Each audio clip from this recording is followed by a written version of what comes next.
কেন কাঁদছি সেটা তুমি বুঝতে পারছো না বুড়িমা। বাবার জন্য কাঁদছি।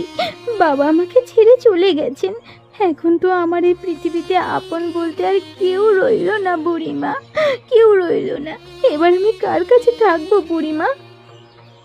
দেখ পূজা, সবাইকে একদিন মরতেই হবে। তোর মা অনেক আগে মারা গেছে, তারপর তোর বাবা তোকে কোলে পিঠে করে মানুষ করেছে। এখন তোর বাবা মারা গেল, হ্যাঁ এখনো তো আমরা আছি। আমরা তোর পর নাকি? হ্যাঁ, এরকম কথার কথা সবাই বলে বুড়িমা, কিন্তু কেউ দায়িত্ব নিতে চায় না। বাবা মা না থাকলে প্রত্যেকটা সন্তান অনাথের মতো বড় হয়। থাক মা থাক, কাঁদিস না আর। আর একটা কথার কথা নয় রে মা, আমরা তো আছি। আমি তো দায়িত্ব নেব।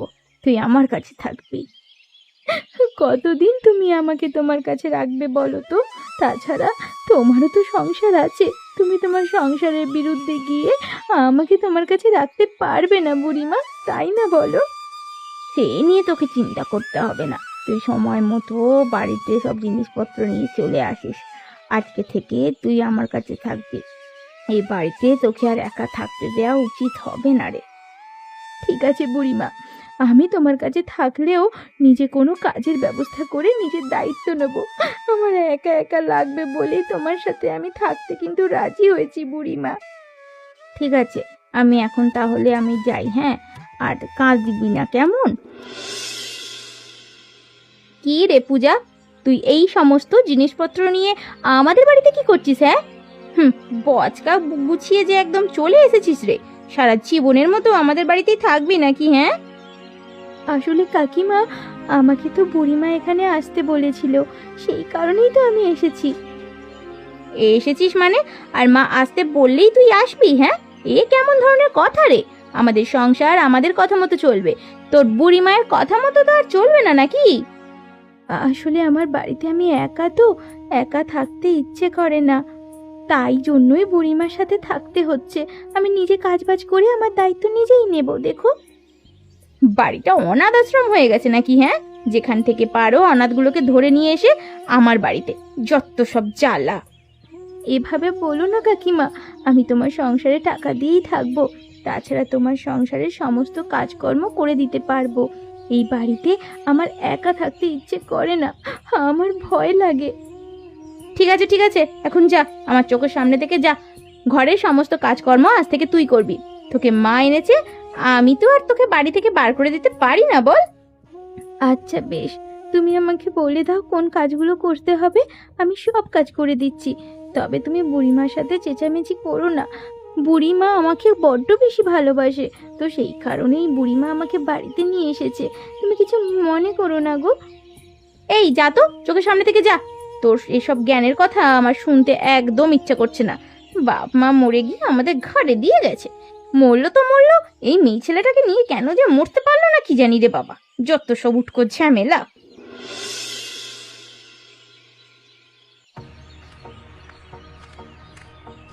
ওরে গেল রে গেল রে গেল, আমার দিনটা আজকে মাটি হয়ে গেল। এই অলক্ষী, তার মুখ আমি এই সকালবেলায় কেন দেখলাম? এই অলক্ষী, তুই সকাল সকাল আমার মুখের সামনে কি করছিস? এসব আবার কেমন কথা? ও অলৌকিক হলো কবে থেকে? ও কি তুই অলক্ষণে বলে ডাকছিস কেন ওকে আবার? হ্যাঁ, আর ওর ওর মুখ দেখার সাথে তোর দিন খারাপ হওয়ার কি আছে রে? ও অলক্ষী না হলে কি বাপ মা দুজনে একসঙ্গে মারা যায়? সব এই অলক্ষীটার দোষ। ওর কারণে আমার সারা দিনটা মাটি হবে আজকে, অনাথ কোথাকার। দেখ কই দেখ, আমি পূজাকে আমার দায়িত্বে বাড়িতে নিয়ে এসেছি। ওর কোনো অপমান হোক এটা আমি চাই না, কিন্তু এই বাড়িতে পূজার অপমান করা মানে আমার অপমান করা। এটা তুই আর তোর বউ কান খুলে শুনে রাখ। আজকে তোমার ছেলে আর ছেলের বউয়ের থেকে এই পাশের বাড়ির একটা অনাথ গরিবকে তোমার আপন মনে হলো? দেখো, একদিন সময় আসবে যখন আমরাও তোমার পাশে থাকবো না। আমার অসময়ে তোরা যে আমার পাশে থাকবি না, সেটা আমার অনেক আগে থেকেই জানা আছে রে বাপ। তাই ওইসব নিয়ে আমার কোনো মাথা ব্যথা নেই। আমার মাথা ব্যথা পূজাকে নিয়ে। পূজা এই বাড়িতে সসম্মানে থাকবে, কোনো রকম ওর এই বাড়িতে অযত্ন হতে দেব না। যা খুশি তাই করো, আমার বাড়িটাকে অনাথ আশ্রম বানিয়ে দিয়েছে, রাস্তা থেকে যাকে তাকে তুলে নিয়ে এসে আমার বাড়িতে এনে মোটানো হচ্ছে। বলি আমি কাজ করি অনাথদের খাওয়ানোর জন্য নাকি? পূজা এ বাড়িতে এসে মোটেও তোর পয়সায় খাচ্ছে না, আমার পয়সায় খাচ্ছে। তাছাড়া ও সারাদিন এ বাড়ির কাজ করে, সেই হিসেবে ওর খাবার এবং টাকা তোদের থেকে পাওনা আছে। তোমার যা খুশি তাই করো, আমি আর কিছু বলবো না। পারলে রাস্তা থেকে আরো 10 জনকে তুলে নিয়ে আসো যত সব। কি হলো বৌদি, আজকে তোমাকে এমন দেখাচ্ছে কেন? দেখে মনে হচ্ছে তোমার খুব মন খারাপ। কি হয়েছে বলো আমাকে, আমি থাকতে তোমার মন খারাপ? ও তুমি, তোমাকেই তো আমি খুঁজছিলাম, কোথায় ছিলে এতক্ষণ? হ্যাঁ, এখন আর আমাদের বাড়ির দিকে তুমি তেমন একটা আসা যাওয়াও করো না, তাই প্রয়োজনের সময় তোমাকে পাওয়াই যায় না। কি আর করব বলো বৌদি, সারা দিন রাত গাধার মতো খাটতে হয়, তাই তো আর এদিক ওদিক ঘুরে বেড়ানো হয় না। এবার বলো তোমার মন খারাপ কেন? কি আর বলবো বলো, পূজা মেয়েটাকে চেনো তো? হ্যাঁ, পূজা মেয়েটাকে এখন আমার শাশুড়ি মা আমাদের বাড়িতে ধরে নিয়ে এসেছে। এখন সেই পূজা আমাদের বাড়িতে এই ঘাঁটি গেড়ে বসে আছে। কি বলো কি, কৈলাস দাদার একার কাজে তোমার সমস্ত সংসার চলে, তার উপর এখন পূজা এসে তোমাদের ঘাড়ে বসে আছে, তাহলে তো টাকা পয়সার প্রয়োজন। আমি তো সেই কথাই বলছি, কিন্তু আমার শাশুড়ি মা কোনোভাবেই আমাদের কথা বুঝতে চায় না। আমার শাশুড়ি মা যেটা বলেছে সেটাই সঠিক। তুমি তো চেনো আমার শাশুড়ি মাকে, আমরা তার মুখের উপরে কোনো কথা বলতে পারি না গো। তাহলে বলো এবার আমাকে কি করতে হবে? আমি ওই পূজাকে বাড়ি থেকে তাড়াতে চাই, শুধু বাড়ি থেকে নয়, এই গ্রাম থেকেও তাড়াতে চাই, যেন আমার শাশুড়ি মা আর কখনো ওই পূজার নাগাল না পায়। বাড়ি থেকে না হয় তাড়ানো সহজ ছিল, কিন্তু এই গ্রাম থেকে তাড়ানো তো সহজ নয়। ওসব আমি কিছু শুনতে চাই না। আমি তোমাকে বলছি এই গ্রাম থেকে তাড়াতে, ব্যাস এই গ্রাম থেকে তাড়াতেই হবে। বেশ বেশ, তাহলে পূজাকে মোড়লের বাড়িতে একটা কাজে রেখে দিই, তারপর কোনো ছল চাতুরি করে মোড়লের মাধ্যমে ওকে গ্রাম থেকে বের করে দেবো, ব্যাস। ঠিক আছে, তাই করো। বাবু আমাকে আসতে বলেছিলেন। ও পূজা, এসেছিস? আয় আয়, আমি তো তোর জন্যই অপেক্ষা করছিলাম রে। কতদিন ধরে ভাবছিলাম কখন তুই আসবি। আয় আয়, এদিকে এসে বস। না বাবু, আমি দাঁড়িয়ে ঠিক আছি, আপনি বলুন। দেখ, তোর এই পৃথিবীতে তোর বাবা মা নেই, আমারও এই পৃথিবীতে কেউ নেই, একটা সন্তানও নেই। তাই আমি তোকে সন্তান স্নেহে রাখতে চাই। তুই আমার বাড়িতে থাকবি, খাবি, কাজ করবি, ঠিক আছে? তবে আমার সন্তানের মতোই থাকবি। এটা তো আমার পরম সৌভাগ্য, আপনার বাড়িতে কাজ পেয়েছি, এটা তো অনেক। তার উপরে আপনি আমাকে সন্তান স্নেহে বড় করতে চান, এটা আমার কাছে অনেক বড় পাওনা। তোকে দেখলেই মনে হয় তুই আমার মেয়ে। তোর কোনো সমস্যা হলে আমাকে বলবি। এ বাড়ির সমস্ত কাজ তোকে করতে হবে না, টুকটাক কাজ করলেই হবে। আমার বাড়িতে আরো কাজের মানুষ আছে। ঠিক আছে বাবু, আমি আজকে থেকে সব কাজ ভালোভাবে করব, কোনো সমস্যা হবে না। আর একটা কথা, কোনো কিছুর প্রয়োজন হলে আমাকে জানাবি, দ্বিধা করিস না। এখানে আমি যদি তোর প্রয়োজন না মেটাই, তাহলে কিন্তু আর কেউ মেটাতে পারবে না। ঠিক আছে বাবু, হ্যাঁ, আমার যদি কিছু প্রয়োজন হয় আমি আপনাকে নিজেই জানিয়ে দেব।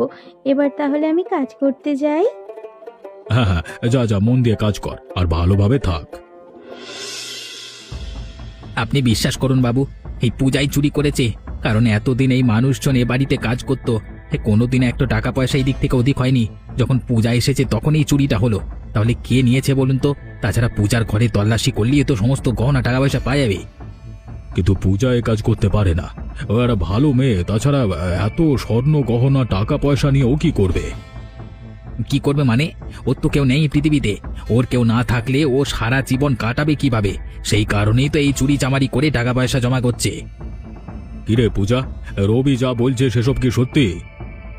বিশ্বাস করুন বাবু, আমি ওপরওয়ালার নামে শপথ করে বলছি, আমি কোনো টাকা পয়সা, স্বর্ণ গহনা কিচ্ছু চুরি করিনি। আপনি ওর কথা কেন শুনছেন? কোনো চোর কি কখনো চুরি করে বলে যে হ্যাঁ আমি চুরি করেছি? ওকে স্বীকার পাবে? হ্যাঁ, ও স্বীকার করবে? আমি এরকম ভেবেছেন? আমি আপনাকে বলি কি, ওকে গ্রাম থেকে বের করে দিন। দয়া করুন বাবু, আমাকে বের করে দেবেন না। এই পৃথিবীতে আমার কেউ নেই, তাহলে আমি কোথায় যাব? আমাকে বিশ্বাস করুন বাবু, আমি কোনো চুরি করিনি, আমি চোর নই। আমি পূজাকে আমার মেয়ের মতো ভালোবেসেছি, ওর উপর আমি এত বড় জুলুম করতে পারবো না। মানছি ও চুরি করেছে, কিন্তু তবু ওকে আমি এই গ্রাম থেকে বের করে দিতে পারবো না, বরং ওকে আমি এ বাড়ি থেকেই বের করে দিই। কিন্তু বাবু, আর কোনো কিন্তু নয়, আমি যা সিদ্ধান্ত নিয়েছি তাই হবে। কি রে পূজা, কি হয়েছে রে? তুই কাঁদছিস কেন এভাবে? বল, কি হয়েছে আমাকে বল। চন্দ্রশেখর বাবু তোকে কিছু বলেছে নাকি? হ্যাঁ, এভাবে কাঁদছিস কেন বল আমাকে। বুড়িমা, চন্দ্রশেখর বাবু আমাকে বাড়ি থেকে বের করে দিয়েছে। আমি কোনো চুরি করিনি, বিশ্বাস করো। আমি চুরি করতে পারি না। আমি গরিব হতে পারি, কিন্তু কখনো কারো কাছ থেকে একটা দানা পানিও চুরি করে খাইনি। তার মানে চন্দ্রশেখর বাবু তোকে চুরির অপবাদ দিয়ে বাড়ি থেকে বের করে দিয়েছে? চন্দ্রশেখর বাবু ভালো লোক। চন্দ্রশেখর বাবু রবির কথায় বিশ্বাস করে আমাকে বাড়ি থেকে বের করে দিয়েছে। রবি তো তার বিশ্বস্ত মানুষ, বলো। তাই বলে কোনো কিছুর বিচার না করেই তোকে বাড়ি থেকে বের করে দিল? এই চুরির সঠিক সন্ধান তো হওয়া চাই। রবি বলেছে আমি চুরি করেছি। তাছাড়া আমার ঘর তল্লাশি করলেই নাকি চুরির সমস্ত জিনিসপত্র পাওয়া যাবে। এর থেকে বড় প্রমাণ আর কি হতে পারে? কিন্তু বিশ্বাস করো বুড়িমা, আমার ঘরে যে কিভাবে চুরির জিনিসপত্র গেল আমি কিছুই জানি না গো। আমি জানি রে, তোকে আমার থেকে কেউ ভালোভাবে চেনে না। আমি জানি, আর আর কেউ বিশ্বাস করুক বা না করুক, আমি মনে প্রাণে বিশ্বাস করি যে তুই এমন ধরনের কাজ করতে পারিস না। এবার আমি কি করব বুড়িমা? কোথায় যাব? আমার যে কাজ চলে গেল এখন। চিন্তা করিস না, আমি তোকে নতুন কাজ খুঁজে দেব। আমি আছি তো। আমি থাকতে তুই এত চিন্তা করিস কেন রে বোকামে? সেটা না হয় বুঝলাম, কিন্তু এই যে আমার ওপর মিথ্যা অপবাদ এসেছে, এই অপবাদ আমি কিভাবে ঘোচাবো বলো? সমস্ত গ্রামবাসী আমাকে নিয়ে হাসাহাসি করবে, বলবে আমি চুরি করেছি। এর একটা সুরাহা হওয়া প্রয়োজন। চিন্তা করিস না, সময় এলে সব কিছু প্রকাশ পাবে। বাবু, আপনি আমাকে ডেকে পাঠিয়েছেন? বিশ্বাস করুন বাবু, আমি চুরি করিনি। আমি চুরি করতে পারি না। আর কেউ বিশ্বাস করুক আর নাই করুক, আপনি তো আমাকে সন্তানের মতোই ভালোবাসেন। ঠিক কথা বলেছিস, তুই চুরি করিসনি। আমার বুঝতে ভুল হয়েছিল। আমি মানুষ চিনতে ভুল করেছি। রবিকে আমি বিশ্বাস করে ঠকে গেছি। চুরিটা আসলে তুই করিসনি, চুরি করেছে রবি। আমি জানতাম এটা অবশ্যই প্রকাশ পাবে, কিন্তু রবি যে চুরি করেছে সেটা আমি জানতাম না। রবি চুরি করে আমাকে কেন ফাঁসিয়ে দিল বাবু? সেটাই তো এখন জানবার বিষয়। হুট করে রবি তোর পেছনে পড়লো কেন? রবি তো তোকে নিজেই আমার কাছে কাজ দিয়ে এসেছিল। তা এর পেছনে নিশ্চয়ই কোনো গভীর ষড়যন্ত্র রয়েছে। তাহলে এবার কি হবে বাবু? এবার আর কি হবে? তুই আবার আমার বাড়িতে কাজ করা শুরু করে দে, বাকিটা আমি দেখে নিচ্ছি। এই ষড়যন্ত্র কে অথবা কারা করেছে সেটা আমাকে বের করতেই হবে, আর এই রবির উপযুক্ত শাস্তি হবে। ঠিক আছে বাবু, তাই হবে। আর শোন মা, আমাকে ক্ষমা করে দিস। বুঝতেই তো পারছিস রবি আমার কাছে কত বছর ধরে কাজ করে। আমার তোকে বিশ্বাস করতেই হতো, তবে আমার উচিত ছিল সমস্ত প্রমাণ নিয়ে তারপর বিচার করা। আমি কিছু মনে করিনি বাবু। অবশেষে যে সত্যিটা প্রকাশ পেলেও আমি এতেই খুশি। আপনাদের সবাইকে এখানে ডাকবার একমাত্র উদ্দেশ্য হলো, আপনারা হয়তো সবাই জেনেছেন আমার বাড়িতে কয়েকদিন আগে চুরি হয়েছিল। সবাই জানে সেই চুরিটা পূজা করেছিল, কিন্তু এখন সমস্ত প্রমাণ পাওয়া গেছে। আবার কি বলছেন বাবু? পূজার বিচার তো হয়ে গেছে, এবার আপনি কোন প্রমাণ পেয়েছেন? এবার আমি সঠিক প্রমাণ পেয়েছি। কে অথবা কারা চুরি করেছে সেটা আমার কাছে পরিষ্কার হয়ে গেছে। আমি এবার সমস্ত গ্রামবাসীর সামনে তার পর্দা ফাঁস করে দেব। এসব আপনি কি বলছেন বাবু? পূজাই তো চুরি করেছে, তখন তো সবকিছু প্রমাণ হয়েই গেল, তাহলে আবার এসবের কি প্রয়োজন? পূজা কোনো চুরি করেনি, চুরি করেছিস তুই। নেমোখারাম কোথাকার! আমার নুন খেয়ে আমার সাথে বেইমানি করিস, বিশ্বাসঘাতক! এসব আপনি আমাকে কি বলছেন বাবু? আমি চুরি করতে যাব কেন? আমি আপনার কাছে এত বছর যাবৎ কাজ করছি, কোনো দিন কোনো জিনিস আমি হাত দিয়ে ছুঁয়েও দেখিনি। আমি নিজের চোখে দেখেছি। আর এত বছর তুই আমার অলক্ষ্যে কি কি করেছিস সেটা তো আমি এখন বুঝতেও পারছি না। ক্ষমা করুন বাবু, ক্ষমা করুন। আমি কোনোদিন আর এমন করব না। আমি আগেও কখনো এমন ধরনের কাজ করিনি। আমি কিছু লোকের প্ররোচনায় পড়ে এমন কাজ করতে বাধ্য হয়েছি। তোকে আমি ক্ষমা করতে পারবো না। তুই অনেক বড় একটা অন্যায় করেছিস। চুরি করে অন্যকে বদনাম দিয়েছিস, তাও একজন অনাথ মেয়েকে। তোকে তো কোনোভাবেই ক্ষমা করা যাবে না। ক্ষমা করুন বাবু, ক্ষমা করুন। আগে তুই পূজার কাছে ক্ষমা চা। পূজা তোকে ক্ষমা করে দিলে তবেই তুই ক্ষমা পাবি। আর আজকে থেকে আমার কাছে তুই আর কাজ করতে আসবি না। তোর কাজ এখানেই শেষ। কি রে রবি, কেমন লাগছে এখন? হ্যাঁ, এবার বুঝতে পারছিস তো চুরি করলে কি হতে পারে? ও, তুই আবার কিভাবে বুঝবি? তুই তো নিজেই চুরি করেছিস। তোকে তো আর কেউ মিথ্যা বদনাম দেয়নি যে তোর খারাপ লাগবে। চুরি করে ধরা পড়েছিস, তাতে আবার খারাপ লাগার কি আছে? এত বড় বড় যে কথা বলছো, আমাকে চুরি করতে বলেছিল তোমার বৌমা। ওই পূজাকে যেন গ্রাম থেকে বের করে দেওয়া হয়, তাই জন্য। তা তো আমি আগেই বুঝেছি। আমি আবার কোন জিনিসটা বুঝি না। সবে মাত্র তোর শাস্তি হয়েছে, এরপর আমার বৌমার শাস্তি হবে, তাতেই আমি খুশি। যারা এমন অন্যায় কাজ করে তাদের সাথে এমনটাই হওয়া উচিত রে।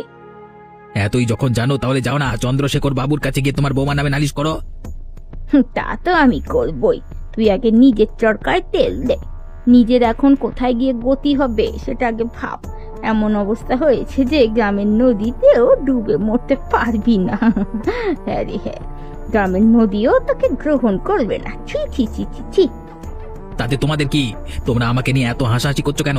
আমি না হয় একটা কাজ করি ফেলেছি, তাই বলে তোমরা আমাকে নিয়ে হাসাহাসি করবে? এটা আবার কোন ধরনের কথা? তোকে নিয়ে হাসাহাসি করবে না তো তোকে কি মাথায় তুলে নাচবে? হ্যাঁ, চোর কথাকার, চুরি করে আবার বড় বড় কথা। চোরের মায়ের বড় গলা। আমি আর তোমাদের এই গ্রামেই থাকবো না, এই গ্রাম থেকে চলে যাব। এখানে থাকতে থাকতে আমি বিরক্ত হয়ে গেছি। প্রত্যেকটা মানুষ আমাকে নিয়ে হাসাহাসি করে।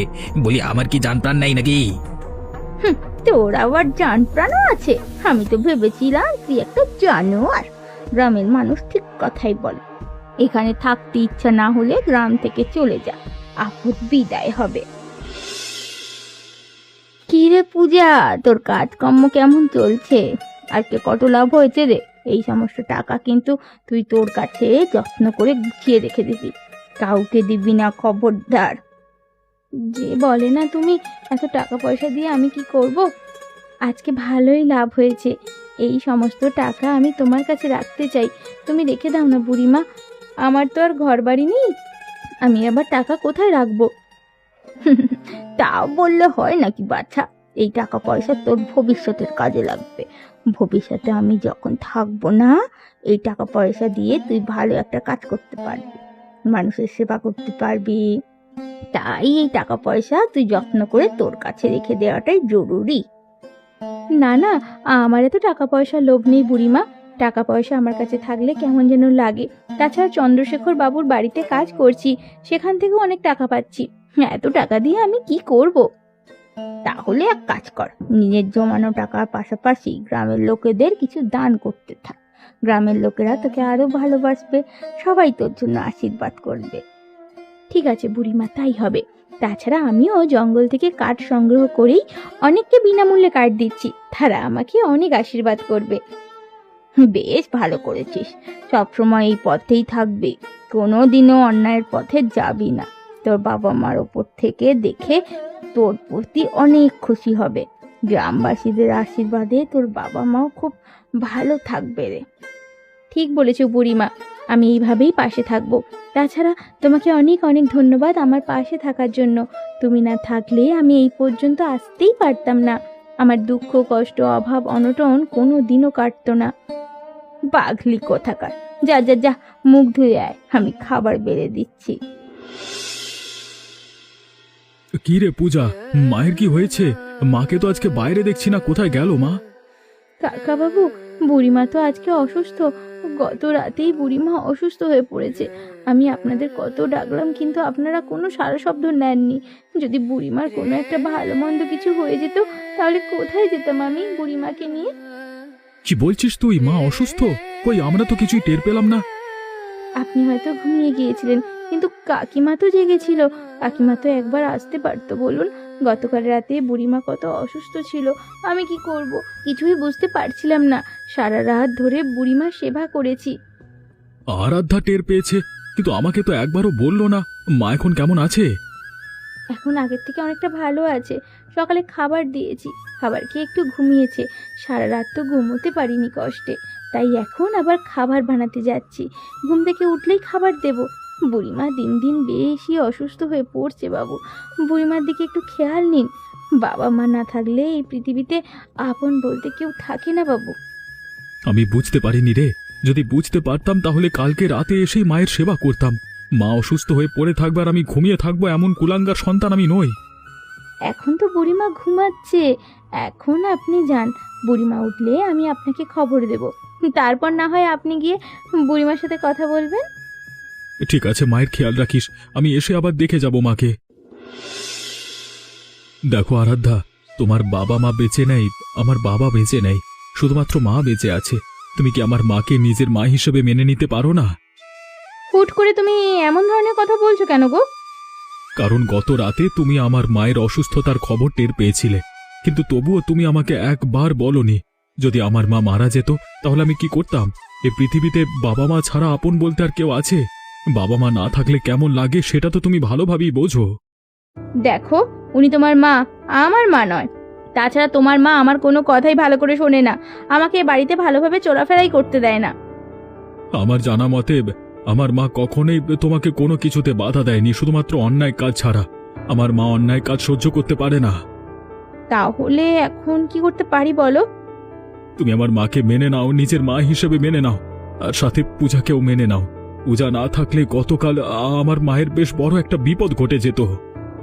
তোমার মাকে মেনে নিতে বলছো, এটা ঠিক আছে, কিন্তু একটা অনাথ মেয়েকে আমি কিছুতেই মেনে নেব না। মেনে নেব কেন? কিসের জন্য আমরা উপার্জন করে ওই অনাথ মেয়েটাকে বড় করব? কিসের জন্য বলো তো? দেখো, পূজা এখন অনেক টাকা উপার্জন করে, আর সমস্ত টাকা পূজা আমাদের সংসারে ব্যয় করে। তখন তো পূজা একবারও প্রশ্ন করলো না যে সে কেন পরিবারে ব্যয় করবে। তাছাড়া আমাদের সন্তান নেই, আমরা কি পারি না? পূজা কি নিজের সন্তান স্নেহে বড় করতে পারবে না? কিন্তু আর কোনো কিন্তু নয় আরাধ্যা, এবার সময় এসেছে আমাদের বদলানোর। আমাদের কি বদলাতে হবে, কোনটা ঠিক এবং কোনটা বেঠিক সেটা আমাদেরকে বুঝতে হবে। আচ্ছা ঠিক আছে, ঠিক আছে, তাহলে আমাকে মায়ের কাছে নিয়ে চলো, আমি এখনই মায়ের কাছে ক্ষমা চাইবো। মা, ও মা, কি অবস্থা? তোমার এখন শরীরটা কি একটু ভালো লাগছে নাকি আমি কবিরাজ ডেকে আনবো? কে? কৈলাস, এসেছিস? আয় আয়, আমার অবস্থা এখন ভালো। আর অবস্থা ভালো দিয়ে কি হবে বল? আমার তো যাওয়ার সময় হয়ে গেছে, তাই তো এখন ঘন ঘন অসুস্থ থাকি। এটা তুমি কি বলছো মা? আমরা তোমাকে কোথাও যেতে দেব না। তা বললে কি আর হয়? এখন তো বুড়ো হয়ে গেছি, যেতে তো হবেই। ও বুড়িমা, তোমাকে বারবার করে বলেছি এমন কথা কখনো বলবে না, তারপরে তুমি সেই সকাল থেকে এমন কথা বলে যাচ্ছ। হ্যাঁ মা, আপনি আর এমন ধরনের কথা বলছেন কেন? আমরা তো আছি, আমরা আপনাকে কোথাও যেতে দেব না মা। হ্যাঁ, আমাদের কাছেই আপনাকে আমরা রেখে দেব। ও বৌমা, তুমিও এসেছো দেখি, কি বলবে বলো? বুড়ো হয়ে গেছি তো, আর এখন চোখে তেমন ভালো দেখতে পাই না। এসো এসো, এখানে কষ্ট করে দাঁড়িয়ে থেকো না। না মা, আপনি আমাদের কষ্টের কথা অনেক চিন্তা করেছেন, এখন আপনার কষ্টের কথা আমাদের চিন্তা করতে হবে। আমাদেরকে ক্ষমা করে দিন। এতদিন আমরা অন্ধ ছিলাম, আমরা ভালো মতো বুঝতে পারিনি, আজকে বুঝতে পারছি। হ্যাঁ, আপনি আমাদেরকে ক্ষমা করে দিন মা। তোমরা আমার সন্তান, তোমরা সন্তান হয়ে মায়ের কাছে ক্ষমা চাইছো বা? এটা মানায় না। আমরা তোমার সাথে অনেক অন্যায় করেছি মা। গতকাল তুমি অসুস্থ হওয়ার পর আমরা বুঝতে পেরেছি তুমি আমাদের জন্য কি। আমাদেরকে ক্ষমা করে দাও মা, আর কোনো দিন তোমার সাথে এমন করব না। ঠিক আছে ঠিক আছে, ক্ষমা চাইতে হবে না, আমি তোমাদের ক্ষমা করে দিচ্ছি। হ্যাঁ, আর পূজা, আজ থেকে এই বাড়িতে তুই নিজের মতোই থাকবি, নিজের ঘর মনে করবি। এই বাড়িটা তোর, ঠিক আছে? আমি আর কোনোদিন তোকে কিছু বলবো না। যাক, অবশেষে সমস্ত বিপদ আপদ কেটে গিয়েছে, তুমি আর আমি একসাথে থাকতে পারছি। তোমাকে অনেক অনেক ধন্যবাদ বুড়িমা। তুমি যদি না থাকতে তাহলে আমার যে কি হতো আমি কিছুই বুঝতে পারছি না। আমাকে হয়তো একা একা ওই বাড়িতে বসবাস করতে হতো। তুই কি পাগল হয়ে গেছিস? ওই বাড়িতে আমি তোকে একা রাখবো? হ্যাঁ, এই গ্রামে বাজে লোকের অভাব নেই, কখন কোন বিপদ হয়ে যায় তা বলা যায় কি? এখন থেকে তোমার বাড়িতে থাকতে আমার তেমন কিছুই মনে হচ্ছে না, কারণ আমি এখন নিজেই উপার্জন করি, নিজে উপার্জন করে নিজের দায়িত্ব নিতে শিখেছি। তুই এইভাবেই বড় হতে থাক, কোনোদিনও কারো ভরসায় যেন হাত পাততে না হয় তোকে। আর কখনো এমন হবে না বুড়িমা। আমি কঠিন পরিশ্রম করব, কেউ যেন বলতে না পারে আমি অনাথ কাঠুরিয়ার মেয়ে। অনাথ হলেও তার জীবন কত ভালোভাবে কাটতে পারে সেটা আমি বুঝিয়ে দেব সবাইকে। এই তো কথার কথা, তুই তোর বাবার নাম উজ্জ্বল করবি, দেখবি। ঠিক বলেছ, এই কারণেই তো আমি জঙ্গল থেকে কাঠ সংগ্রহ করে কাজে লেগে পড়েছি। আমার বাবার নাম উজ্জ্বল করেই ছাড়বো। এটা একটা অনাথ মেয়ে আর তার কাঠুরিয়া বাবাকে দেয়া একটা কথা। বেঁচে থাক মা, বেঁচে থাক, বেঁচে থাক, তোরা বহু বছর ধরে বেঁচে থাক, এই পৃথিবীর বুকে বেঁচে থাক, আমি আশীর্বাদ করি।